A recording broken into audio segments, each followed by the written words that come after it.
Hey guys, welcome back to another Go episode. And so I got something special lined up. And I've been trying to kind of think about how I want to structure my uploads lately. And so I've decided to try this out for now. Again, if you're watching this in the very far future, I might have changed my schedule around. But as of right now, at the time of this recording, at least for what I plan for Saturdays to be my study session.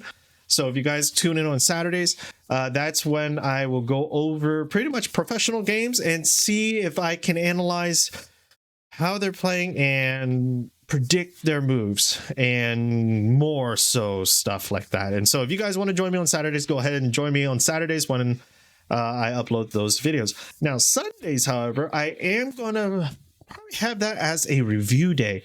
Again, my goal is to get to Dawn level, and I feel like this is necessary just to review some of the games over the week, whether it's my games or somebody else's games. Again, if you guys want to send me your SGF, go ahead, and we shall go through the games together. And so this is just my way of sharing with you guys my thought process, as well as what I've been doing throughout the week. Not only do I play Just Go on the Steam, but I do play other AIs just to mix things up and not get too complacent with one AI. Now, the AI that we are analyzing today, as you guys can see in the title up above, is Crazy Stone's AI. And I have to tell you guys, I'm super excited to share this game with you guys just because I felt like I had a shot. Again, this is probably the toughest ranking that I was able to feel confident, not comfortable, but more so confident in trying to have a good game. Again, I don't know if I posted this video or not, but if you guys are watching this and I didn't post the video, then I'm just going to let you know that I did play against a Crazy Stones 2Q a couple weeks ago, and I lost by half a point. So I was feeling like there's something that I'm almost getting over the week, and I want to try this out. I want to see if my understanding of the game can beat a 1Q Crazy Stones. And so, just to give you guys a comparison of the ranking system, again, this is just from my own experience, as well as some club members of mine who are Dawn level. The Just Go app, their 1Q, I felt like was a 4Q on the Crazy Stones. That's how weak I felt the Just Go app was. I was able to beat it fairly easily. I didn't feel like I played super well. I played well enough, but I don't think it challenged me enough to play more of a Dawn level mentality type of play. So Crazy Stones, I felt like it was roughly around a 4Q level. Their 1Q is roughly around a 4Q level here. Now, once you get to Dawn level, however, on the Just Go up, I have no clue, because that I'm totally constantly losing, and I have no idea why. But now, in relation to the Crazy Stones app, their main database is based on KGS, I feel, for what I've been told. And the KGS is pretty much been updated since the last update of Crazy Stones, or Crazy Stones stopped updating for a while now. And so the AI on KGS, the 1Q AI on KGS, is way stronger than this 1Q AI. So Crazy Stones 1Q AI is roughly around a 3Q level on KGS. At least that's what my Dawn level friend told me. And so with that is the comparison of ranks. And so I'm hoping that gives you guys an idea of how good or bad I am and how good and bad the AIs are. So without further ado, we've talked long enough. That was a long intro. I'm hoping to give you guys a timestamp in the description below so that you can skip this if you don't want to hear me rant. But anyways, let's get on into the game itself. And so we have a 1Q right here. And this is, again, a game that I felt fairly confident that I would be able to play somewhat decently. And so, again, the black stones is the AI versus me. I am the white stones. And I'm trying to build a habit of looking at the first 4 moves, right? 3 to 4 moves. Black stones. What is black stones telling me? Blackstone is telling me they want to play kind of like in the middle. 50-50. I want some territory, but I also want some influence. So I'm going to let you decide white stones. I'm going to let you decide how you want to play as well. If you want to be more towards the territorial route, if you want to be more towards the influential route, or if you want to be like me, 50-50, and we can duke it out. So I was like, you know what? You already have a stone kicked off, and it's on the wrong side, right? This is on the wrong side. I decided to go for 2 4/4 openings. Okay. Why? I just felt like that was a better choice. I don't know. I just felt it. And so black decides to approach, and I decide not to do anything complicated. I just step back, took an enclosure. Now, black decides to do old Joseki, and I've been kind of trying to get this in my head that this is not Sente. Now, why is that?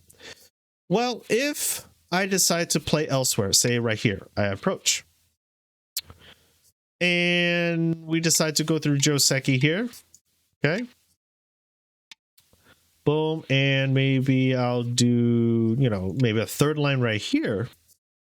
And he decides to take this, right? What happens? Well, if he decides to take this, he's essentially taking this corner area right here. So we can see right here, I'm going to do it in triangle. He's essentially saying that this little region right here is now his. With maybe this and this, maybe. Okay. Now, what does that mean in terms of against my group? Maybe not these 2 triangles. That might be too big, but these ones definitely. Now, what does that mean in terms of my white stones here at number 1 and 2? Okay, what does that mean? Well, for me, it means that he took my corner away and I don't have a base. Now, does that bother me? Not really. I can always step out right here, right? I can always step out and run away, make a side base. Okay. But if we take a look, his move right here on the C17 stone makes 1, 2, 3, 4, 5, 6, 7, 8 points. Roughly. Okay, roughly 8 points. He solidified maybe 9 points right there. And the question is, in the beginning of the game, is this enormous? And for me, I don't think it is. Now, why is that? Well, because if we take a look at this Joseki, say that we actually did follow Joseki, and I decide to maybe approach, high approach, or even low approach right here, right? The invasion, he might be able to do invasion, but say that he did something like this, okay? And he decided to, kick off and do something like this, say that that's what they wanted to do. Well, what happened here? He got 8 points in the little corner right here. And then what did I do? I decided to play on this line, even a 2 space. So let's even go even more conservative. 2 space. Say that I played on the R13. I was able to kind of solidify 1, 2, 3, 4, 5, 6, 7, 8 points as well. Maybe 9 and 10. Maybe. Okay. But it's looking like, I was able to solidify quite a bit of points in this little area, right? Versus him, he's able to solidify this points over here. So for me, at least if I'm trying to understand why this is not Sente, I got 8 points, he got 8 points. I got influence, he got territory, right? He got strength. So in terms of big moves, in terms of is it bigger or smaller? It seems to be about the same. So if it's about the same, where you can gain more presence in the other side of the board, then to me, this is not heavily Sente. So that's my understanding. Anyways, let's go back. Let's see what I did. I didn't want to do anything too drastically new, so I decided to take an enclosure. Follow Joseki, protect my corner, so I don't have to worry about my group. He decides to take, and at this point, I'm seeing that he has a lot of presence on the top. So I want to disrupt the top somehow. Either I could approach here, could take the corner, I can do something. And I felt like, you know what? I'm just going to take points. Just take points, be done with it.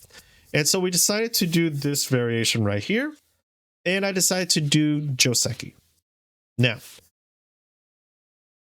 his next move kind of puzzled me, and it is a press. And the reason why it puzzled me, because I don't follow Joseki very well. I don't try to memorize it. I don't try to kind of know it. And again, since I'm always playing against AI, and generally they're the older AIs, I know older Josekis rather than the newer ones. So this to me is like, I don't know what to do. Do I push up? Do I extend? Do I hit the side here? What do I do? Now, granted, as I was playing this, I kind of saw a familiar shape. What was that shape? Well, if he pushes in at R, and let's say that he pushes in, and say that I Tanuki'd out, right? And he decides to push in, right? I have a block, and this, to me, looks like a familiar shape. This looks like a shape that is a common invasion in the corner shape.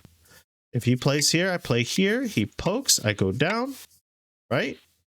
If he goes here, I go here. This is a living shape. To me, this is a living shape. So,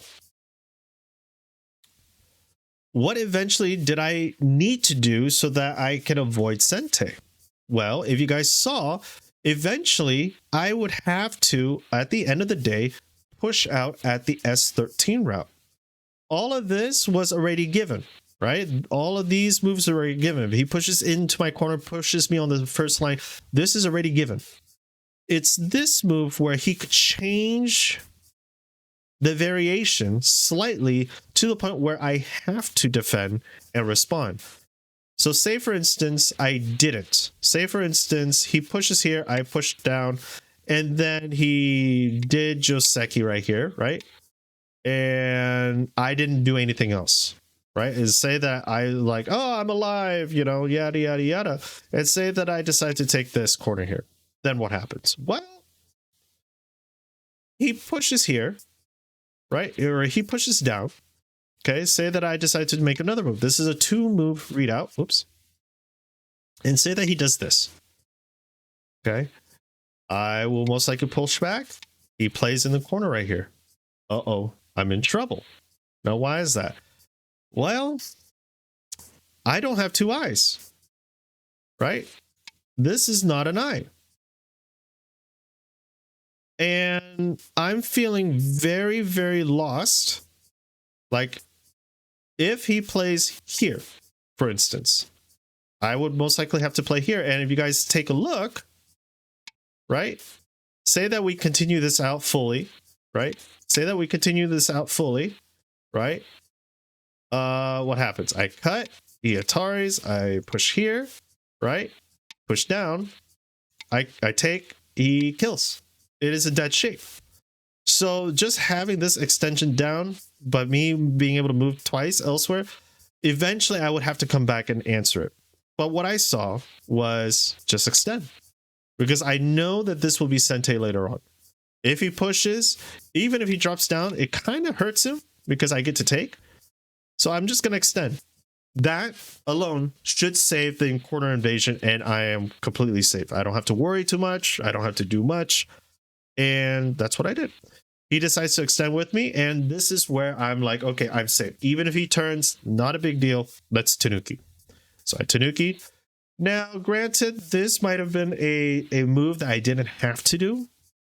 I could probably done something with his wall facing right here. I could have played in the middle or even touch on the shoulder, which is what was recommended to me by my Dawn level friend. But I didn't think about it at the time. I felt like just take points, take cash. We're doing good so far.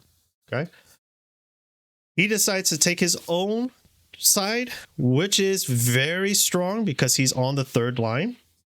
And then I decide to move again to take my side. Now, this is extremely Gote, and I see that now, right? He has a huge wall. I got to do something about this wall, right? Say that he plays, I got to do something like this, right? Say that he goes down, and I decide to come back, and he Hanes, I go here, he Hanes out, do this, goes here, right? Something, right? Even something like this. Look at how much I've reduced his wall potential. Like only down to 4 lines. and I have a living shape here, right?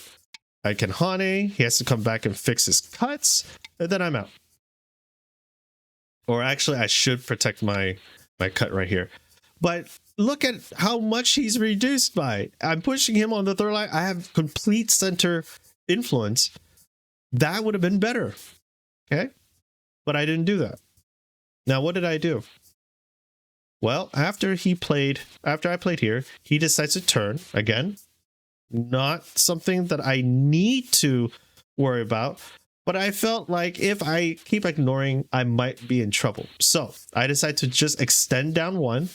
Maybe I can do a monkey's jump later on to reduce some of his top potential or top territory. He decides to block me. I'm completely safe now. And I decide to hit on the other side. Now, why is that? Well, I wasn't confident in my abilities to live in the center. I really wasn't. It was late at night. I didn't want to think too hard, and I was like, you know what? Let me just do what I know. If somehow he splits me, right, I can start splitting him, and then these 3 stones are in between 2 white groups, right? This is what I was thinking. If he splits me, if he pulls back, then I'm going to jump, which is exactly what he did. He did this, and I was like, you know what? I'm going to build my side of the board. He decides to push up. I decide to push up with him. And then we decide to do this for a little bit, and then he knights moves away. Now, again, look at the variation that I showed you guys before, where I was right here, and he only had 3 spaces of territory. Now we count 1, 2, 3, 4, 5, 6 spaces of territory. This is an extremely efficient move right here. Okay. Now, if you guys are wondering who's ahead at this point, Black is ahead by 0.2 points according to the AI. 0.2 points. So it's still a fairly even game according to AI. Now, he backed off. I don't think he should. I think he should have kept pressing. Maybe do a 1-space jump and kept pressing my territory. But he backed off. I took advantage of that. I decided to pursue him while growing my space. Because if he's going to curve around this way, right? If he's going to curve around this way, I'm going to follow him. Right? I'm just going to keep following him so that I can grow my space and he shrinks. That's my thought process. He decides to, again, Knight's move. I Knight's move with him. He decides to push down. And at this point, we are at an even score, 0.0 according to OGS. I decide to extend down with him. He decides to push. I decide to block. And then he cuts. Uh-oh. This is the first big conflict. Now, if I lose this conflict, I'm going to lose center presence, and then essentially I will lose the game. So I know in my mind, I need to stay present in this fight. I have 3 stones that have been cut off.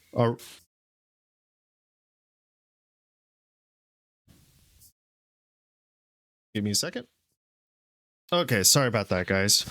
There's a loud noise outside. I think there were dogs fighting. But anyways, so I know I need to fix my center. I need to attack this 1 stone. And so how do I do that? Well, I know I have a weakness right here. This stone, if it gets a target on this point, okay, it's going to push me around and I don't like it. So what I'm going to do is I'm going to connect. Just connect my groups. He might be able to extend out this way, and we can start attacking here. Now, that's exactly what happened. So we're going to keep going. I decided to turn. Granted, I should have attacked this group. I should have attacked this group. Now, why did I not attack this group? 1, I felt like he had to do a lot more to get 2 full eyes. And I didn't like the idea, say that I play here, all right, to attack the group. I didn't like the idea that he could push me straight down. Because if he pushes me straight down right here, I felt like I might have been slightly behind. So I wanted to turn to just kind of grow my area. In hindsight, I should have attacked. But I didn't. So let's see what happens. I turn, he decides to jump down. Now I attacked. Okay, this turn, I just needed to do this turn. He decides to jump down, and now AI is telling me I should play here. Now, granted, did I play here? No, I did not. I decide to fix my cut. No, I didn't need to. I really didn't need to. If anything, I should have just played at this area right here, but I didn't. And I'm not going to show the variation because then it just, you know what? I'll show the variation. Why not? So what's the variation? Well, if this happens, if I play here, then you guys can see 2, 3, 4. So essentially, he's going to extend down. We're going to block him, and we're going to split him into like 4 or 5 different groups. That's essentially what this whole area is saying. Okay. Now, I didn't like what the AI is saying right here, where, 10, 11 is Atari, 12 extends, 13 is extending here, 14 right here, 15, and then 16. If you take a look at this variation, I did not like it. I didn't like what the AI is saying, just because with this move, black has a lot of forcing moves down. Like I have forcing moves, right? I can do this and come out. And black really has to kind of do something. Okay. But I still didn't like it just because black can still run, right? I can wedge, right? And this happens here, right? Black can still run, and my top group right here can still get a little stuck. I didn't like that. So what did I do? Okay, go back. I decided to just protect the cut, protect my group, make my group stronger while attaching to his weaker stone, which is, again, you attach on weak stones to make them stronger. So that was a disservice to me because I made him stronger. He decides to go up, and then I decide to wedge. Now, why did I wedge? Because I saw that I'm able to do a cut on either side, splitting his group into 2 weak groups. I thought that was a good move. Now, my Dawn level friend says that move is not necessary. He has to struggle to live, and while he's living, you expand out and gain more influence. That seems like a more logical thing to do. So, again, I decide to go after the kill right here. Boom. He decides to Atari me back, so I have to take, and then he decides to expand like wildfire into my Moyo. And now, this is the first time where I am now losing by 5 points. This move right here is me behind by 5 points or so, because now he has a very good shape, a very good living shape. If anything, I should have probably Hane here. He double Hanes me, and I kill this group. He kills me over here. But again, if I do this, he's still struggling for 2 eyes. Okay, I probably should have cut. I didn't read it. I decided to go down, letting him connect. And now I'm Ataring. Now he's building his eyes. And he has 2 eyes at this point. So he's alive. And now in this game, he is up by 15 points. Drastic lead at this point. And it's looking like I'm not doing too well. And so right here is where he's trying to break into my bottom left-hand corner. I did not want that. So I clamped. He decides to fix his shape because, again, he needs 2 eyes. If I play here next turn, right, it's going to be very hard for him to get 2 eyes. And I had to play here. So say that I played here first. Well, does he really care? If I cut off these 2 stones, he doesn't care as long as he can, build his 2 eyes, right? He can build 2 eyes right here. Okay. Will I go here? Nope. I would have to go here. So this right here already connects his whole entire group to this area. Okay. So I need to block him first, hence the clamp, and then he took his shape. And I decided to, well, if he's already alive, I need to grow. I need to reduce this even more. So let me slice through, reducing this area to this area so I can grab this whole area, because you already took mine. I need to take yours now. He decides to block with the attach, made me a little bit stronger. Now, I was really contemplating doing a double hunting here, but I did not want to fight with with the crosscut. I did not want to deal with complicated fights, so I decided to stay strong. He stays strong, I stay strong, he stays strong. He jumps at this position. Again, now he's entering my bottom side. And I saw this as an opportunity. Now, in hindsight, I should probably just, went something like this to protect my corner or my side. Okay. Again, he would probably most likely block here, and I would have done something like this. He does something like this. I connect, right? This is probably what he should have done. Or what I should have done. But what I did was I decided to push in. Now, why is that? Well, he has a split that I can do later on right here. I can cut off this tail and let him just live in the corner. Also, this is a 3-in-a-row stone. So if I honey on this side, it builds his bad shape and allows me to enter into this area. That was my thought process. Was it right? No. It was definitely not right. But that's what I did. And so I decided to poke in at his shape, decide to protect my cut, decide to push. And he decides to do this. Again, he has to block, otherwise, things happen. And this is where I started to use Aji Stone. Okay. Again, he has a bad shape here. Right? This is bad shape. So if I place a stone here, I'm starting to chip away at his bad shape, as well as aiming for these 2 stones here. He sees that, which I was fine with. I decide to go in for the Atari. Okay. He decides to Atari me back. And I'm like, fine. Atari. So why was that such an important move? Because I did not want him to grow anymore. I wanted to cut off something. So sacrifice a couple stones, use some forcing moves. Atari, sacrificing these 2 stones. These stones are just sacrificial stones so that I can stop him from entering my area. So I was actually really proud of this sequence right here. This sequence alone, I was really proud of. He takes, I decide to extend to stop this stone from expanding. He decides to come in. Again, I already read this out early in the game. I was okay with that. He comes in. Again, I was okay with that. And I make my first eye right here. And this is essentially a second eye in this area. So I'm thinking I'm doing pretty well at this point. Comes in, trying to enter my area. I decide to block. Now, can I have blocked this way? Yes, I could have. I didn't have to go in and let him come in anymore. If he cuts, then what's he going to do? So I misread this. I decided to play here.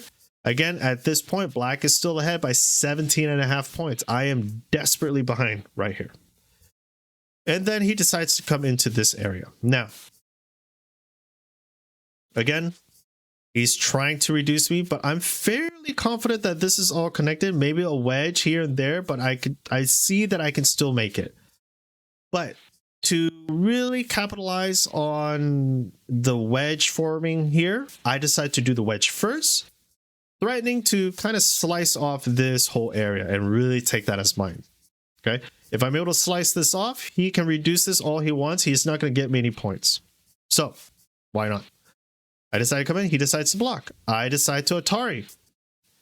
And he should have Atari'd back, and then we would have done a ko right here, but he didn't. He decides to go in. And then I decide to push through. Now, this pushing through was the biggest thing for me to shift the balance of power, because now I'm entering into his potential. If he decides to defend here, again, I will block. He will go, and then I will monkey jump. I will straight out monkey jump this so that I can enter into his potential area, reducing him by 10 points, 10, 15 points. This right here, this monkey jump alone is me reducing. And again, he's still not alive in this area just yet. He still needs to make some points. So I thought that this was a great move for me. He decides to go down. Again, I don't want him to connect under, so I decide to split the 2 groups off and have some way to kind of come in and enter in when needed. He decides to Atari me. I fix. He decides to clamp. I decide to go down. He decides to cut me off. I decide to Atari him back. He Ataris me, and I still go down in to cut the 2 groups off. This group is completely dead. These 2 stones are dead. Even if he Ataris me on this side, I just take. He comes in. I go in. But what's he going to do? Right? What's he going to do? I take. So I was not scared of this cut. He's already Atari. He decides to Atari me back. Now I take. Now he decides to go here. I'm fine. I'm happy with this. I was able to cut off a good chunk number. And because I gained how many points? 2, 4, 5. So this is already 10 points in territory. 10, 13, 14, 15 points. And then 16, 17, 18, 19, 20, 21. I was able to sway that 15-point lead by 20 something, 21 points. And right now, white is in the lead by 16.5 points. 16.5 points. I'm feeling really good. I'm able to solidify this area. I have this huge area, and I have his corner. I'm feeling great. I didn't know what the score was. I'm eyeballing it. This might be equal to this. That's what I saw. This right here might be equal to this. This right here might be equal to that. So if I was winning, I'm winning by this many points right here, just this bit. So that's how I was gauging if I was winning or losing. I decided to kind of protect what little points I had left to really ensure my victory. Again, placing stress on this one stone. Again, he Ataris me. I decide to Atari him back. He goes, and then I decide to fill in the rest of my territory. So this is 3 points. He decides to push in. I block. He decides to come here, and I decide to Atari on top. Okay. Now, why is that? Well, because if he fixes here, I play here. Atari. He fixes. I fix. That's what I saw. That's what I thought he would do. He did not do that, unfortunately. He decides to Atari me back. So at this point, I'm feeling pretty confident. If AI had to stress enough to kind of make a situation happen, that means I'm in the lead.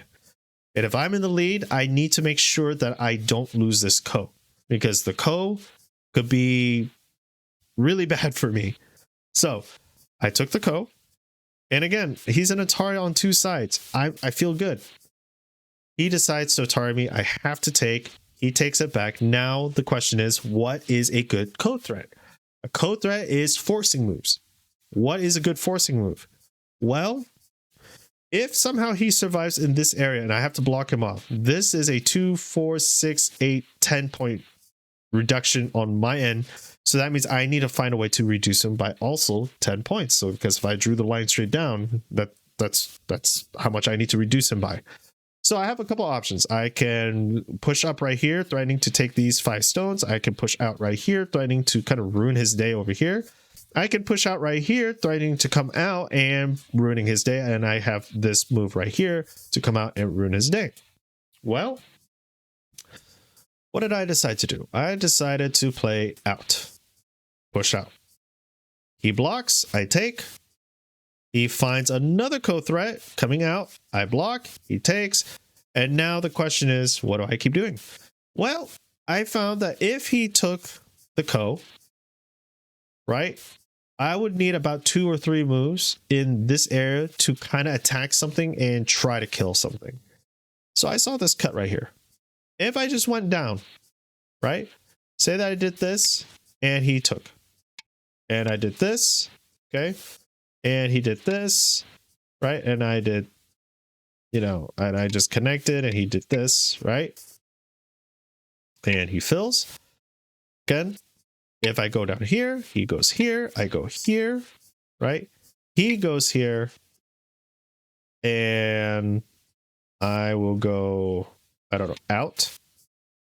Pushes, I play here, okay? He has to do something very soon. I play here, he goes here, I go here, and I go out. He plays here, here, here, here, here, here, here, here. Again, it's a ladder. This might not be the best situation right here, but it is a ladder, okay? And again, I'm taking a look at what I have to do.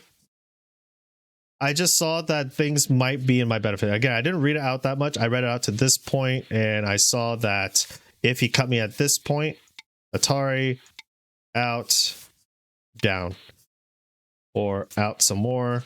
He goes down. I go down with him. He goes down. I go in. Like, this is what I read out. I didn't read out the other variation. This is what I read out. And I saw that I was able to take back those 12 points right here. He reduced me by 12 something points. I will take those 12 points here. So that's what I read. So I was like, you know what? Let me just cut. I will cut. And he Ataris. I take back. He decides to Atari me here. I decide to... What happened? Why did it shift? I decide to take. He decides to take the ko back. I decide to push down. Again, this is a threat because if he ignores, I just go down and capture those 12 stones. 6 points, 12 points. 6 stones, 12 points. He does a ladder. I do this. Again, he goes down, Ataring me. I connect. He goes back, and we go back and forth. And again, me running down with my ladder is always a code threat because it captures a huge area and reduces his area.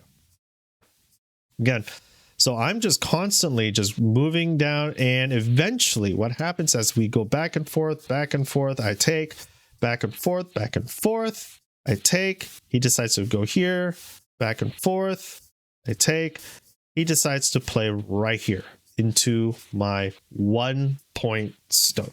Now, granted, this was 3 full points. This is a big chunk. However, is it worth more than this set of territory? It's not. So I decide to end the ko right then and there. I took. Done. No more kos. He decides to take. I decide to double Atari him back. He fills. Again, that was originally a blank area that I didn't care too much for. I just took it just because it was there. And now I won the ko. So I decided to kind of put pressure right here. Now, unfortunately, I did misread in this situation because I forgot I was an Atari. So this whole situation right here was just me trying out to see if the AI would screw up, but AI did not screw up. So I decided to give up on that ordeal, and I decided to clamp right here. Just in the event, right? Just in the event that this happens, okay? And I decide to kind of be dumb, okay? And he decides to kind of make shape or somehow just live. I just didn't want him to come out and start living in this area. So I decided to invest 1 move to clamp and ensure that this is mine. Now, if I was a stronger level player, is that necessary? No, it's not. But I'm not a strong level player. I am a single digits Q. So we keep going. I Atari. And he blocks. I go in. Again, these are endgame moves. He has to fill. I decide to kind of push my luck here. Just kind of. Because if he ignores, if he plays here, I have this move. Atari. If you fill, I take, and now I can attack. That was my thought. But obviously, he's too strong for that. So, I decide to do more endgame. He decides to do endgame. He decides to do endgame. And I decide to pass. He decides to kill for whatever reason. I pass once more. He fills in the dame. And then we both pass. And then, if we were to take a look at the estimated score, White won by 19.8 points. 19.8 points. 20-point win was my victory. And I was super, super proud with how I was playing because this is the strongest AI that I've played up against and successfully thought out my moves and won. I was happy. Now, again, this move over here, if he did this, we might be playing for endgame. Like at this point, I was behind by 8 points, and I felt like with endgame, like right here, just this move right here, again, assuming that, you know, I don't be dumb. With this move right here, I felt like, you know, there was a lot of opportunity for me to kind of do this again, do something like this. And, you know, just right here.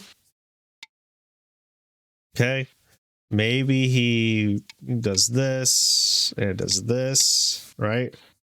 And again, I'm just theorizing here, okay, and say that he blocks here and I push, he blocks, right?